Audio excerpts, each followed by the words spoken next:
তোমার ঈমানকে আমি আল্লাহ পাক রব্বুল আলামিন পরীক্ষা করব।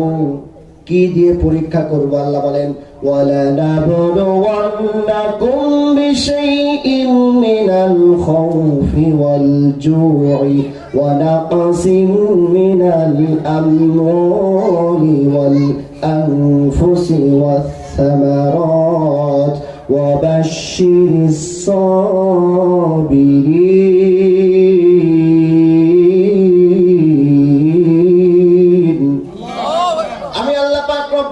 তোমাদেরকে ভয় দিয়ে পরীক্ষা করব, ভীতি দিয়ে পরীক্ষা করব, ক্ষুধা দিয়ে পরীক্ষা করব, দারিদ্রতা দিয়ে পরীক্ষা করব, মানুষ দিয়ে জুলুমের শিকার করব, নির্যাতন করব, জেল খাটাবো, জরিমানা দিতে হবে। নির্যাতন নিপীড়ন সহ্য করার পরে এমনকি ফাঁসির কাস্টে গিয়ে এই দিনের জন্য, ইসলামের জন্য, কোরআনের জন্য জীবনটা পর্যন্ত বিলিয়ে দিতে হতে পারে।